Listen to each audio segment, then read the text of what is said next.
Welcome student, स्वागत है आप सभी का राजन क्लासेस पे। My self Neha from Varanasi.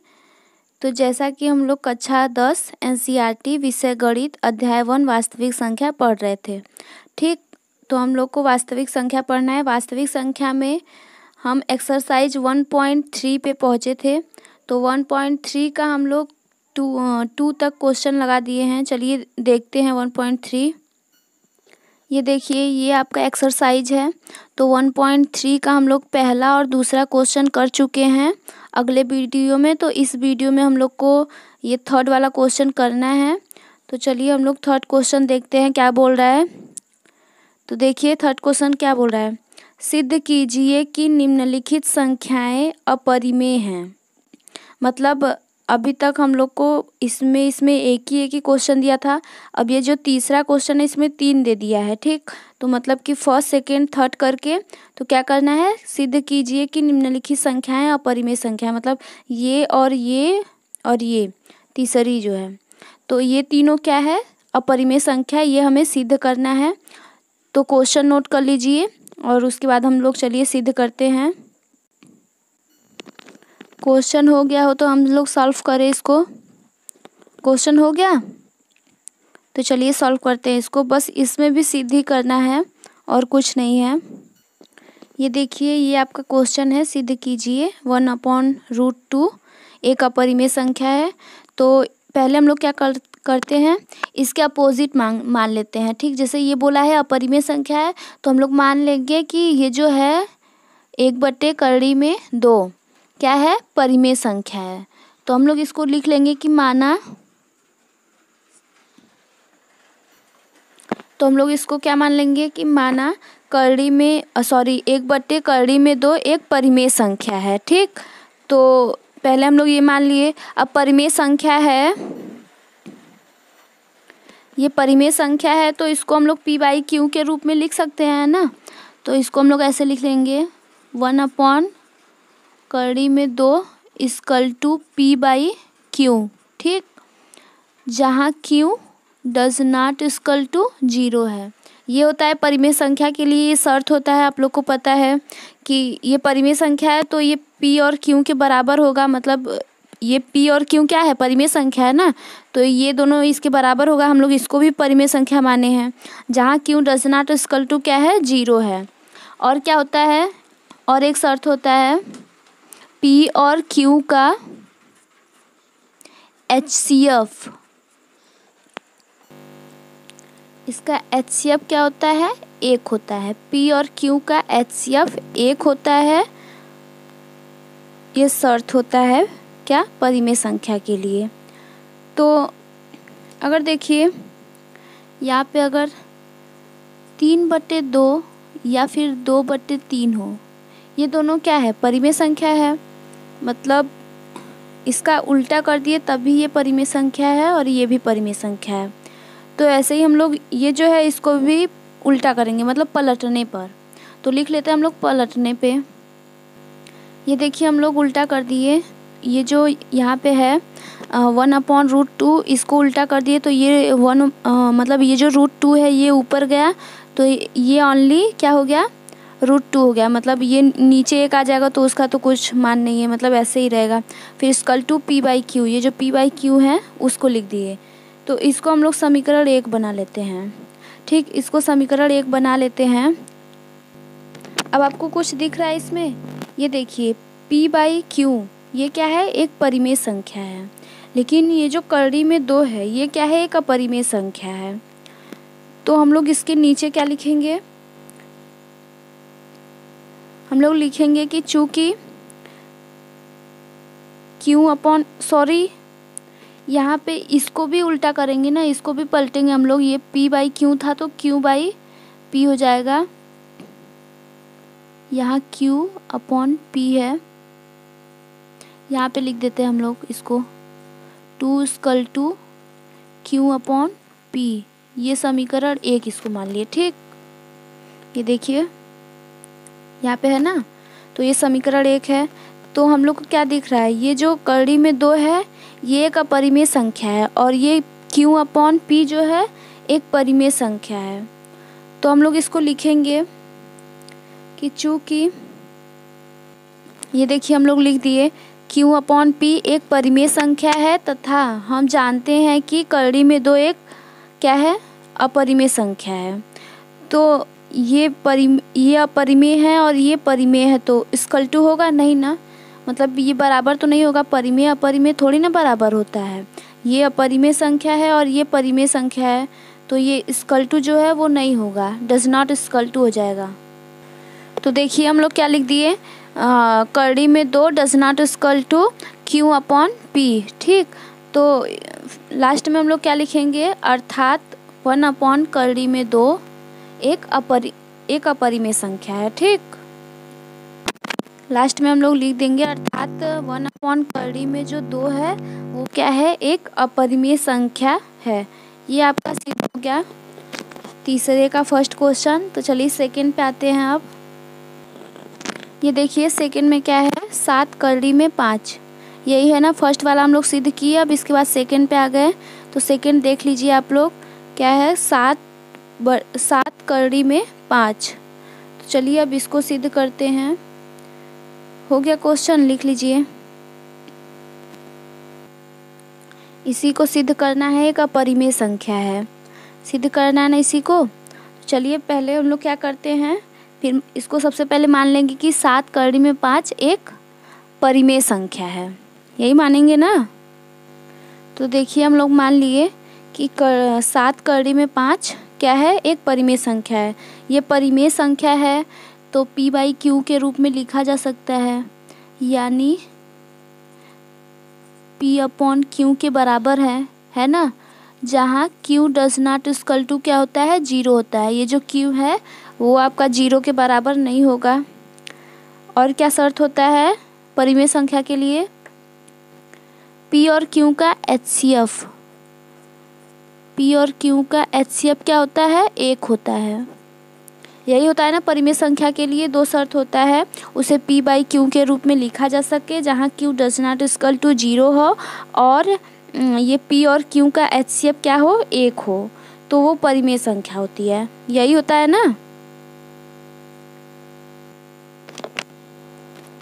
तो देखिए जो है 7 करड़ी में 5 equal to P by Q, तो ये जो 7 है इधर ला देंगे इसके अपॉन में, तो क्या हो जाएगा, करड़ी में 5 equal to P by 7Q, यही हो जाएगा ना। ये 7 जो है इधर आ जाएगा तो 7Q हो जाएगा। तो इसका मतलब क्या है, ये देखिए ये जो करड़ी में 5 है ये क्या है, एक अपरिमेय संख्या है। हम लोग को पता है कि ये जो करड़ी में 5 है वो एक अपरिमेय संख्या है और P upon 7Q, P upon 7Q क्या है, एक परिमेय संख्या है। तो ये इक्वल टू है, मतलब ये परिमेय संख्या है तो ये क्या है, एक अपरिमेय संख्या है। तो हम लोग क्या लिखेंगे, तो देखिए हम लोग क्या लिखेंगे, P अपॉन 7Q परिमेय संख्या है, मतलब ये क्या है, एक परिमेय संख्या है तथा हम जानते हैं कि करड़ी में 5 एक अपरिमेय संख्या है, मतलब करड़ी में 5 जो है वो एक अपरिमेय संख्या है और P अपॉन 7Q एक परिमेय संख्या है। तो ये जो हम लोग का ये आया था इसको समीकरण 1 मान लेते हैं। तो अब हम लोग क्या लिखेंगे कि समीकरण 1 विरोधाभास प्रकट करता है। ठीक, तो हम लोग लिखेंगे, तो हम लोग लिख देंगे कि अर्थात समीकरण 1 विरोधाभास प्रकट करता है, अतः अतः 7 करड़ी में 5 एक अपरिमेय संख्या है, एक अपरिमेय संख्या है।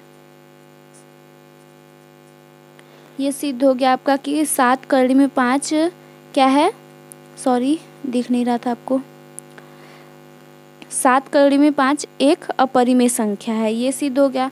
तो हम लोग को लास्ट वाला करना है।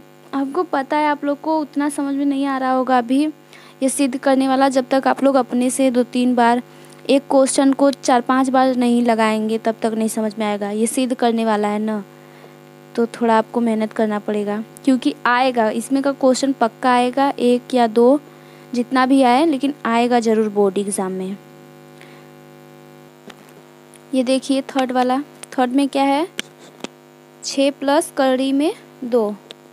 हम लोग पहला और दूसरा सिद्ध कर लिए हैं, ये तीसरा वाला हमें सिद्ध करना है। तो आप लोग क्वेश्चन लिख लीजिए।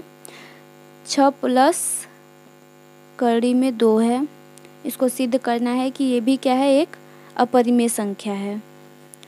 तो क्वेश्चन लिख लिए आप लोग, तो चलिए इसको भी सिद्ध करते हैं।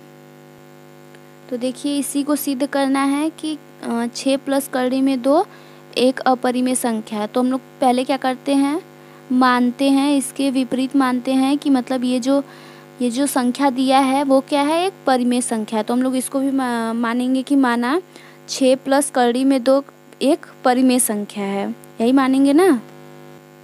तो देखिए हम लोग मान लिए कि 6 प्लस 2 क्या है, एक परिमेय संख्या है। माना 6 प्लस कड़ी में 2 एक परिमेय संख्या है। तो परिमेय संख्या के क्या क्या गुण होते हैं, उसे p बाई क्यू के रूप में लिखा जा सके, जहाँ q does not equal to 0 हो और p और q का HCF 1 हो। यही 3 क्वालिटी होता है ना परिमेय संख्या में। तो चलिए इसको भी हम लोग लिख लेते हैं इसमें।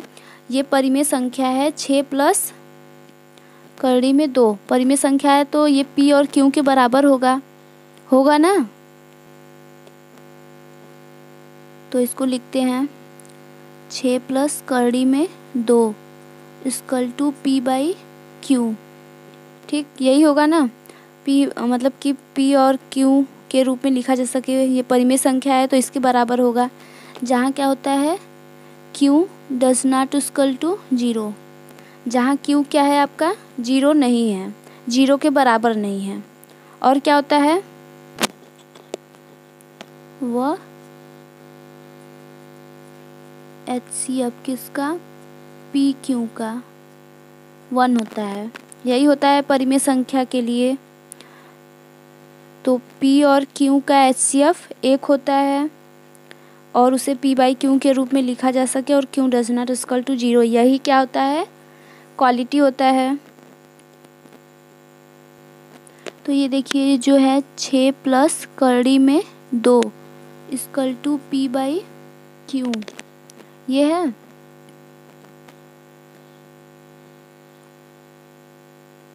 तो ये जो 6 है इधर प्लस में है तो इधर आ जाएगा, मतलब इक्वल टू के इधर आएगा तो माइनस में हो जाएगा। तो ये कड़ी में 2 equal to p upon Q minus 6, ये हो जाएगा। ये जो 6 है इधर प्लस में था तो बराबर के इधर आ रहा है तो ये माइनस में हो जाएगा। कोई भी संख्या अगर बराबर के इधर है, अगर प्लस में है तो इधर जाएगी तो माइनस में हो जाएगी, अगर माइनस में इधर है तो इधर जाएगी तो प्लस में हो जाएगी। ये होता है, रूल होता है। तो देखिए इसमें भी हमें क्या दिख रहा है, ये कड़ी में जो 2 है वो एक अपरिमेय संख्या है, और p अपॉन क्यू माइनस 6 ये क्या है, एक परिमेय संख्या है। तो हम लोग इसमें भी लिखेंगे, चूँकि p अपॉन क्यू माइनस 6 एक परिमेय संख्या है,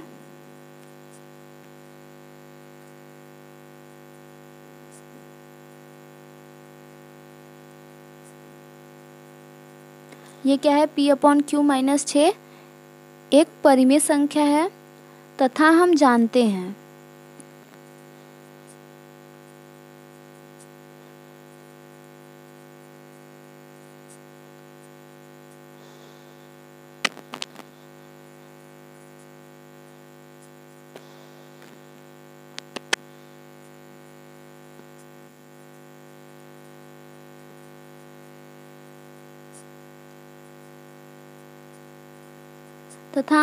हैं कि कड़ी में 2 एक अपरिमेय संख्या है।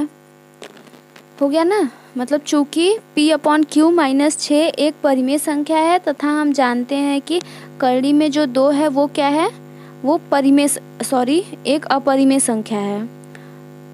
तो ये दोनों तो बराबर नहीं होगा, ये परिमेय है, ये अपरिमेय है, और ये क्या है, परिमेय है। तो अतः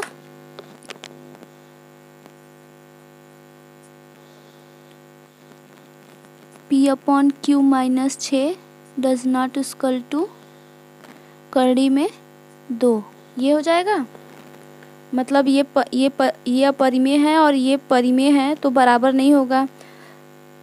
तो हम लोग क्या लिख लेंगे, अर्थात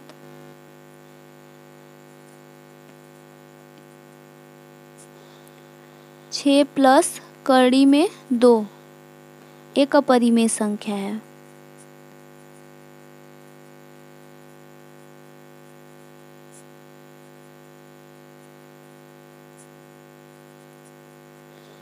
अर्थात 6 प्लस कड़ी में 2 एक अपरिमेय संख्या है। ये भी आपका सिद्ध हो गया। तो देख लीजिए हम लोग तीनों को 1.3 आज कंप्लीट कर लिए। 1.3 में 3 क्वेश्चन था, तीनों हम लोग लगा लिए हैं। तो चलिए इसके आगे देखते हैं। उसके आगे हम लोग को 1.4 करना है। 1.3 कंप्लीट हो गया, तो उसके पहले हम लोग को प्रमेय सिद्ध करना है। तो देखिए उसमें एक प्रमेय दिया है आपके बुक में, प्रमेय 1.5। तो इस प्रमेय को सिद्ध करना है। देखिए हम आपको बता दें तो ये सब प्रमेय आता नहीं है कि मतलब ये देगा आपको सिद्ध करने के लिए प्रमेय 1.5 सिद्ध कीजिए, नहीं, ये सब कुछ नहीं आएगा। हम लोग को आगे क्वेश्चन लगाना है, इसीलिए हम लोग को ये पढ़ना ज़रूरी है। तो हम लोग पढ़ लेते हैं आगे क्वेश्चन लगाने के लिए। ये तो नहीं देगा, लेकिन 1.4 का क्वेश्चन तो आपको देगा ना। तो अगर आप ये प्रमेय अच्छे से जान जाएंगे तो क्वेश्चन अच्छे से लगाएंगे, तो क्वेश्चन तो आपको आपके एग्ज़ाम में ज़रूर आएगा, तो आपको अच्छे से आ जाएगा। ठीक, तो चलिए ये प्रमेय हम लोग सिद्ध करते हैं। देख लीजिए क्या बोला है। मान लीजिए x एक ऐसी परिमेय संख्या है जिसका दशमलव प्रसार शांत है, तब x को p/q के रूप में व्यक्त किया जा सकता है तथा p और q सहभाज्य है तथा q का अभाज्य गुणनखंड 2 के घाते n 5 के घाते m के रूप का है, जहाँ n और m कोई ऋणोत्तर पूर्णांक है। ये परिमेय हम लोग को सिद्ध करना है। तो देख लीजिए, लिखना है तो लिख लीजिए, इसको पूरा नोट कर लीजिए आप लोग। ये देखिए आपका प्रमेय है। तो चलिए हम लोग इसको सॉल्व करते हैं जैसे जैसे बोला है। तो पहले क्या बोल रहा है, मान लीजिए x एक ऐसी परिमेय संख्या है, ठीक, तो जिसका दशमलव प्रसार शांत है। इतना आपको समझ में आया। x एक ऐसी संख्या है जिसका दशमलव प्रसार क्या है, शांत है। तो चलिए x की जगह हम लोग कोई ऐसा दशमलव प्रसार मान लेते हैं जो शांत हो। तो ये देखिए हम लोग इसको मान रहे हैं, ये संख्या ले रहे हैं, ये क्या है, एक शांत है, इसका दशमलव प्रसार शांत है। तो इसको हम लोग ले लिए। देखिए ये हम लोग ले लिए x = 0.00935। ये संख्या क्या है, एक शांत इसका दशमलव प्रसार क्या है, शांत है। तो ये संख्या हम लोग ले लिए। उसके आगे क्या बोल रहा है प्रमेय में, उसके बाद क्या बोल रहा है, दशमलव प्रसार शांत है तब x को p/q के रूप में व्यक्त किया जा सकता है। मतलब वो जो हम लोग नंबर लिए हैं, जो संख्या लिए हैं, उसको p/q के रूप में व्यक्त किया जा सकता है। तो चलिए उसको p/q के रूप में व्यक्त करते हैं। तो देखिए इसको p/q के रूप में लिखना है। तो हम लोग कैसे लिखेंगे,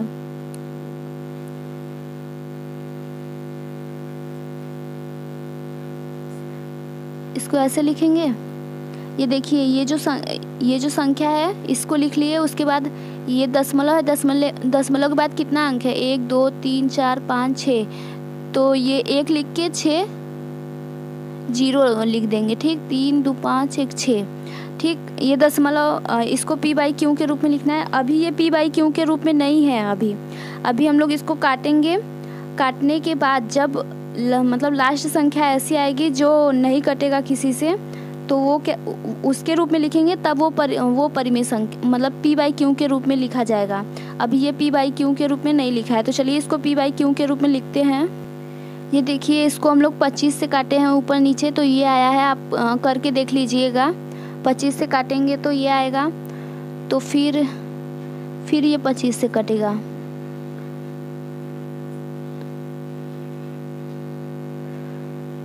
सॉरी, यहाँ आपका 40,000 आएगा। ये 40,000 है। तो 40,000 को फिर काटेंगे 25 से, तो 1600 आएगा। आप काट के देख लीजिएगा, हम थोड़ा फास्ट बता रहे हैं इसको, इसमें भाग वोग नहीं दे रहे हैं। अभी ये फिर कटेगा, 5 से कटेगा, 5 3 15, ये कटेगा तो 320। अब ये क्या हो गया, P बाई क्यू के रूप में हो गया। अब 3 किसी से नहीं कटेगा तो ये P बाई क्यू के रूप में है। तो ये देखिए ये P है, ये जो 3 है आपका वो P है, और 320 क्या है, Q है। मतलब Q इक्वल टू आपका क्या है, 320 है। ये हो गया। उसके आगे क्या बोल रहा है, जहाँ P और Q सहभाज्य हैं, सहभाज्य हैं, तो अभी हम लोग निकाले हैं 3/320, तो ये क्या है, सहभाज्य है। मतलब इसमें कॉमन गुणनखंड सिर्फ एक है, ठीक, तो उसी को सहभाज्य बोलते हैं। तो P और Q सहभाज्य है, तो ये तो हो गया हम लोग का। इसके आगे क्या करना है, तथा Q का अभाज्य गुणनखंड 2 के घाते n 5 के घाते m के रूप का है। ये जो Q है जो आपका आया है 320, अभी दिखा रहे हैं हम, Q जो है उसका अभाज्य गुणनखंड 2 के घाते n 5 के घाते m के रूप का है।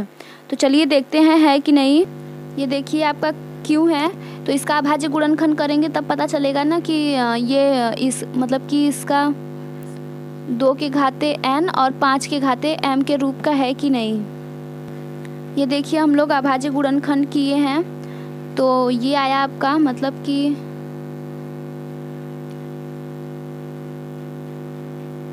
ये जो 2 है, 3 3 6 बार 2 आया है और 1 बार 5 आया है। तो चलिए इसको लिख लेते हैं, Q equal to 320 equal to 320 का अभाज्य गुणनखंड क्या है, 2 गुणे 2 गुणे 2 गुणे 2 गुणे 2 गुणे 2 3 3 6 गुणे 5, यही आया है ना अभाज्य गुणनखंड। तो ये लिख लिए।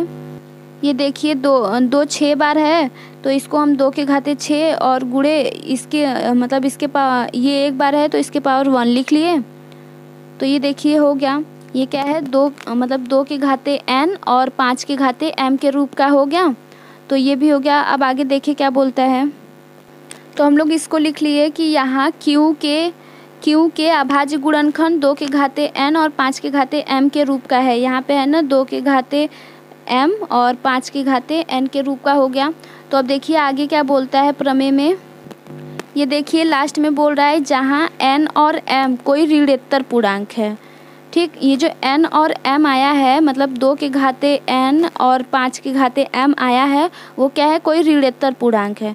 तो बताइए ऋणोत्तर पूर्णांक होता क्या है। तो हम आपको बताएं, ऋणोत्तर पूर्णांक 0 1 2 3 डैश डैश डैश कुछ भी होता है, ठीक। मतलब कि माइनस वाले को छोड़ के, ऋणोत्तर आ रहा है तो आप सोचेंगे कि माइनस वाला, लेकिन नहीं, माइनस वाले को छोड़ के और सभी मतलब 0 से प्लस वाले अंक को अनंत तक, ठीक, क्या बोलते हैं, ऋणोत्तर पूर्णांक। मतलब 0 1 2 3 4 माइनस वाला छोड़ के, माइनस वाला अंक छोड़ के प्लस वाला सब क्या होता है, ऋणोत्तर पूर्णांक होता है 0 से। तो देखिए ये ऋणोत्तर पूर्णांक है कि नहीं, 2 के घात, ये ऊपर देखिए n और m बोला है, n और m, तो ये 2 के घात n है और ये क्या है, m है। मतलब n का मान आपका 6 है और m का मान 1 है। तो ये क्या है, ऋणोत्तर पूर्णांक है, मतलब प्लस में है ना। देखिए 6 है और 1 है, ये दोनों क्या है, प्लस में है, ऋणोत्तर पूर्णांक है। तो आपके प्रमेय में जो जो बोला था वो सिद्ध हो गया। आप देख लीजिए प्रमेय 1.5 में जो जो बोला था वो हम लोग सिद्ध किए। पहले मान लीजिए x एक ऐसी परिमेय संख्या है जिसका दशमलव प्रसार शांत है, तो हम लोग एक x बराबर एक संख्या लिए जिसका दशमलव प्रसार क्या था, शांत था। तब x को p बाई क्यू के रूप में व्यक्त किया जा सकता है, तो हम लोग उस संख्या को p बाई क्यू के रूप में व्यक्त किए जहाँ p और q सहभाज्य हैं।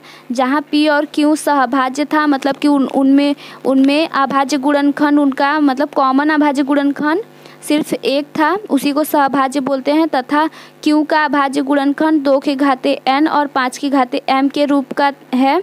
तो ये भी हम लोग सिद्ध किए हैं कि मतलब कि जो Q था उसका अभाज्य गुणनखंड किए तो वो 2 के घाते n और 5 के घाते m के रूप का हुआ।